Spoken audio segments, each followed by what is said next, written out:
കൃഷ്ണ ഗുരുവായൂരപ്പ ശരണം. ഗുരുവായൂരപ്പൻ്റെ ഉച്ചപൂജ കളഭാലങ്കാരം കഴിഞ്ഞു, നട തുറന്നു കേട്ടോ. അപ്പോൾ എല്ലാവരും വരൂ, ഗുരുവായൂരപ്പനെ കാണാൻ പോവാം.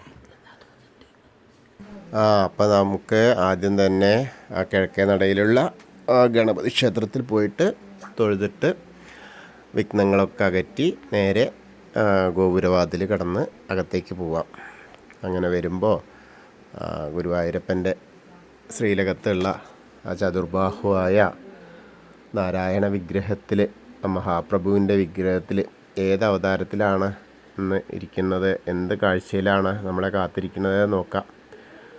അങ്ങനെ അവിടെ നിന്ന് കയറുമ്പോൾ ആദ്യം തന്നെ ഇടത്ത് വശത്തേക്ക് നോക്കിയിട്ട് നമ്മുടെ നാരായണീയം രചിച്ച മേൽപ്പത്തൂരിനെ ഒന്ന് സ്മരിക്കുക. അതുപോലെ വലതുവശത്തെ ആ തൂണ് നോക്കിയിട്ടൊന്ന് തൊഴുക. നരസിംഹാവതാരം കാണിച്ചു കൊടുത്ത ആ തൂണൊന്ന് നോക്കി തൊഴുത് അകത്തേക്ക് ഇങ്ങനെ പോരുക. അങ്ങനെ പോരുമ്പോൾ ശ്രീലകത്തേക്ക് നമുക്ക് നോക്കുക. അപ്പോൾ ആ പ്രകാശം ഇങ്ങനെ കാണാം. ആ സ്വർണ്ണ വിളക്കിൽ ഇങ്ങനെ നെയ്യ് ഒഴിച്ചിട്ടുള്ള നെയ്വിളക്കിൻ്റെ പ്രഭ അത് നോക്കുമ്പോൾ കാൽപാദങ്ങൾ കാണാനുണ്ട്. കാൽപാദങ്ങളിൽ 2 കാൽത്തളകൾ കാണാനുണ്ട്. പട്ട് കോണൊക്കെ കൊടുത്ത് അങ്ങനെ നിൽക്കുന്ന പൊന്നുണ്ണിക്കണ്ണനെ ഇങ്ങനെ കാണുന്നു. അരമണി ഇങ്ങനെ ചാർത്തിയിട്ടുണ്ട്. നല്ല വീതിയുള്ള അരമണിയാണ്. കിങ്ങിണിയൊക്കെ ഇട്ടിങ്ങനെ വലിയ അരമണിയൊക്കെയാണ് ചാർത്തിയിട്ടുള്ളത്. അങ്ങനെ മേലേക്ക് ഇങ്ങനെ നോക്കി വരുമ്പോൾ മാറത്തൊരു മാങ്ങാമാല കാണാനുണ്ട്. അതുപോലെ ഒരു വളയം പോലത്തെ മാല കാണാനുണ്ട്. പിന്നെ കൈവളകൾ കാണാനുണ്ട്. ഒരു കയ്യിൽ ഇങ്ങനെ കക്ഷത്തേക്ക് വെച്ചിട്ട് വെണ്ണക്കുടം വെച്ചെണ്ണ, മറ്റേ കയ്യിൽ ഓടക്കുഴലുണ്ട്, ഓടക്കുഴലും. അങ്ങനെ രണ്ടും കൂടിയ ഒരു ഭാവമാണ്. വെണ്ണക്കണ്ണന് തന്നെയാണ്. അങ്ങനെ കക്ഷത്തിങ്ങനെ പിടിച്ച് ഓടക്കുഴലും വെച്ചിട്ടുള്ള ആ പൊന്നുണ്ണിക്കണ്ണൻ്റെ ഭാവമാണ് കേട്ടോ ഇന്ന് ശ്രീലകത്ത് കളഭാലങ്കാരത്തിൽ വന്നിട്ടുള്ളത്. വളരെ നല്ല രസമായിട്ടുള്ള അലങ്കാരമാണ്. തോൾവളകളുണ്ട്. അതുപോലെ പൊന്നിൻ്റെ ഗോപീതിലകം വെച്ചിട്ടുണ്ട്. പീലി തിരുമുടി, കളഭം കൊണ്ട് പീലി ചാർത്തിയിട്ടുണ്ട്. പീലി തിരുമുടി കെട്ടിയിട്ടുണ്ട്. തിരുമുടി മാലകളുണ്ട്. 2 തിരുമുടി മാലകളാണ്, തെച്ചിയും തുളസിയായിട്ടുള്ളതൊന്നും തുളസി മാത്രമായിട്ടുള്ളതൊന്നും. അങ്ങനെ 2 തിരുമുടി മാലകളുണ്ട്. ഉണ്ടമാലകളുണ്ട്. വെളുത്ത പൂവും ഒരെണ്ണം തെച്ചിയും കൂടി ഉള്ള ഒരെണ്ണം താമരമാലി. അങ്ങനെ 2 ഉണ്ടമാലകളും തിരുമുടി മാലകളും, പിന്നെ വിധാനമായിട്ട് 4 തുളസിമാലകൾ ഇങ്ങനെ ചാർത്തിയിട്ടുണ്ട്. വളരെ നല്ല രസമായിട്ടുള്ള കാഴ്ചയാണ്. അപ്പോൾ എല്ലാവരും ഗുരുവായൂരപ്പനെ ആ ശ്രീലകത്തേക്ക്, ഇപ്പോൾ നമ്മൾ എന്നെ ശ്രവിക്കുന്ന എല്ലാവരും ഗുരുവായൂരപ്പൻ്റെ തിരുമുമ്പിലാണ്. ആ ശ്രീലകത്തേക്ക് നോക്കി ഗുരുവായൂരപ്പനെ തൊഴുകയാണ് കേട്ടോ. എല്ലാവരും മനസ്സിൽ സങ്കല്പിച്ചോളുക. അങ്ങനെ കണ്ട് തൊഴുത് പ്രാർത്ഥിച്ചോളൂ. അങ്ങനെ ശ്രീലകത്തുനിന്ന് തൊഴുത് സോപാനപ്പടിയിൽ നിന്ന് നമ്മൾ ഇറങ്ങിയിട്ട് നേരെ നടക്കുകയാണ്. അങ്ങനെ നടക്കുമ്പോൾ തിടപ്പള്ളി നോക്കുകയാണ്. തിടപ്പള്ളിയിലേക്ക് എത്തിയിട്ട് നമ്മൾ തിടപ്പള്ളി നോക്കി തൊഴുന്നു. ഗണപതി ഹോമം നടത്തുന്നതും അതുപോലെ ഭഗവാന് നേദ്യം തയ്യാറാക്കുന്നതുമായ ആ തിടപ്പള്ളി വളരെ പ്രധാനപ്പെട്ടതാണ്. അപ്പോൾ അവിടേക്ക് നോക്കി തൊഴുതു. അങ്ങനെ അത് കഴിഞ്ഞ് നേരെ സപ്തമാതാക്കളെയൊക്കെ ഒന്ന് വന്ദിച്ചു. അതിനുശേഷം നേരെ വിഘ്നേശ്വരൻ്റെ അടുത്തേക്ക് എത്തി. വിഘ്നേശ്വരനെ കണ്ട് തൊഴുകയാണ്. അപ്പോൾ ആ കൊമ്പും തുമ്പിക്കൈയൊക്കെ ഇങ്ങനെ ചന്ദനം ചാർത്തിയിട്ടുണ്ട്. നല്ല വലിയ പൊട്ടുകൾ ചാർത്തിയിട്ടുണ്ട്. 5 പൊട്ടുകൾ ഇങ്ങനെ ചാർത്തിയിട്ടുണ്ട്. പിന്നെ ഒരു തുളസിമാലയുണ്ട്, താമരമാലയും ചാർത്തിയിട്ടുണ്ട്. പിന്നെ നിറയെ അർച്ചന ചെയ്ത പുഷ്പങ്ങൾ കാണാനുണ്ട്. കദളിപ്പഴം വെച്ചിട്ടുണ്ട്. അപ്പോൾ എല്ലാവരും വിഘ്നേശ്വരനെ നമസ്കരിച്ചോളൂ, ഏകത്തൊട്ടോളൂ.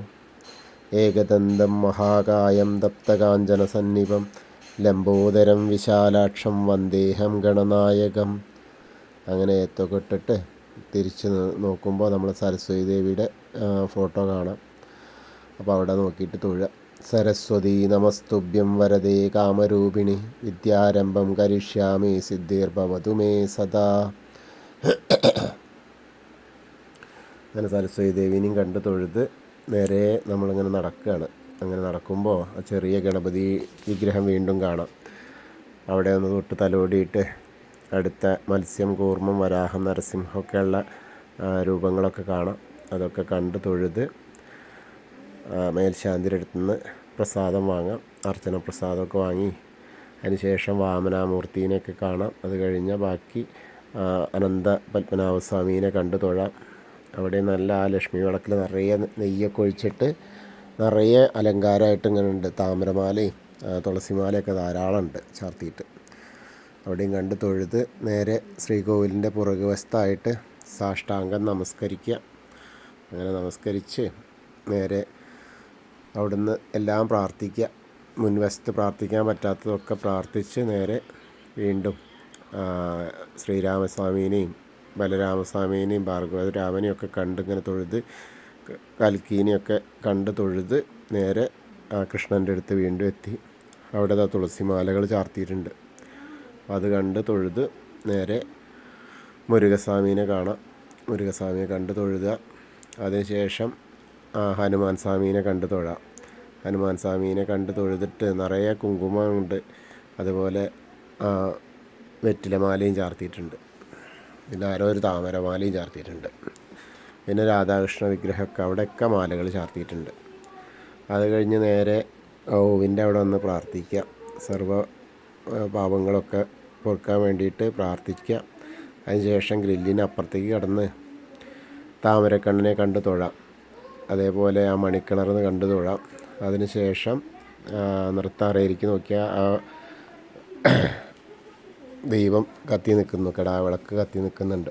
അപ്പോൾ അത് കണ്ട് നമ്മുടെ പൊന്നുണ്ണിക്കണ്ണൻ അവിടെ നൃത്തം ചെയ്യുന്നതായിട്ട് സങ്കല്പിച്ച് അങ്ങോട്ട് നോക്കിയിട്ട് പ്രാർത്ഥിക്കുക. ഏത് രൂപത്തിലാണോ നമ്മൾ മനസ്സിൽ കാണുന്നത് വെച്ചാൽ ആ രൂപത്തിൽ കണ്ട് തൊഴുക. അങ്ങനെ കണ്ട് തൊഴുത് നേരെ പുറത്തേക്ക് ഇങ്ങനെ പോരുക. അങ്ങനെ വരുമ്പോൾ കുറൂരമേനി അതുപോലെ നാരദസ്വരൂപം ഒക്കെ കണ്ട് ഇങ്ങനെ തൊഴുത് കൃഷ്ണാട്ടോ ഒക്കെ കണ്ട് തൊഴാം. അത് തൊഴുതതിന് ശേഷം വടക്കേ നടയിലൂടെ പുറത്തേക്ക് വരിക. പുറത്തേക്ക് വന്ന് നേരെ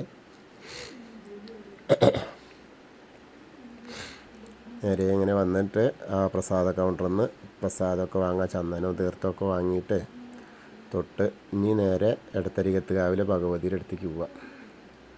എടത്തരികത്ത് കാവിലെ ഭഗവതിയുടെ അടുത്ത് വന്ന് ഭഗവതിയെ കാണാം, അനുഗ്രഹം വാങ്ങാം.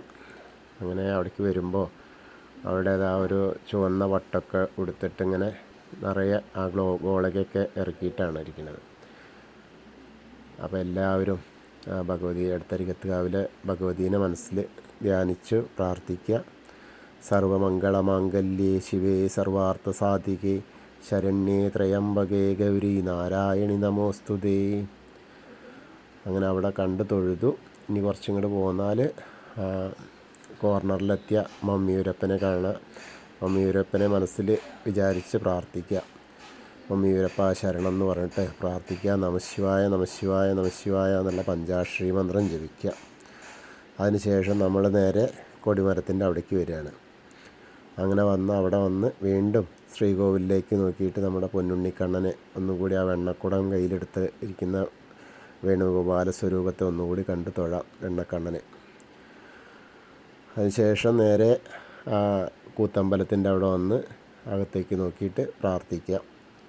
അത് കഴിഞ്ഞാൽ നേരെ അയ്യപ്പസ്വാമിയുടെ അവിടെ വരാം. അയ്യപ്പസ്വാമീനെ കണ്ട് പ്രാർത്ഥിക്കുക. ഭൂതനാഥ സദാനന്ദ സർവഭൂതദയാപര രക്ഷ രക്ഷ മഹാബാഹോ ശാസ്തേ സ്തുഭ്യം നമോ നമ. അങ്ങനെ കണ്ട് തൊഴുത് പ്രാർത്ഥിക്കുക. എന്നിട്ടൊന്ന് വലം വെച്ചിട്ട് നേരെ പടിഞ്ഞാറ് നടയിലേക്ക് വരിക. അവിടെ വരുമ്പോൾ ആ ദീപസ്തംഭത്തിൻ്റെ മുകളിലേക്ക് നോക്കിയാൽ നമ്മുടെ വേണുഗോപാല സ്വരൂപത്തിൽ ഇങ്ങനെ നമ്മളെ അനുഗ്രഹിച്ച് നിൽക്കുന്നുണ്ട്. അതുപോലെ കുറച്ചും കൂടി പിന്നിലേക്ക് ഇറങ്ങി നിന്ന ആ കൊടിമരത്തിൻ്റെ മുകളിലേക്ക് നോക്കിയാൽ അവിടെയുണ്ട് വേണുഗോപാല സ്വരൂപം മുരളീധര രൂപത്തിൽ. അപ്പോൾ എല്ലാവരെയും അനുഗ്രഹിക്കാനായിട്ട് ഇങ്ങനെ നയിക്കണം. അപ്പോൾ കണ്ട് പ്രാർത്ഥിക്കുക. അപ്പോൾ എല്ലാവരും ഇന്നും നമ്മൾ ഗുരുവായൂരപ്പൻ്റെ ഉച്ചപൂജയും കളഭാലങ്കാരമൊക്കെ കണ്ട് തൊഴുതു കേട്ടോ. എല്ലാവർക്കും ഗുരുവായൂരപ്പൻ്റെ അനുഗ്രഹം ലഭിക്കും. കൃഷ്ണായ വാസുദേവായ ഹരയേ പരമാത്മനെ പ്രണതക്ലേശനാശായ ഗോവിന്ദായ നമോ നമഃ. ഹരേ കൃഷ്ണ. ഗുരുവായൂരപ്പാ ശരണം.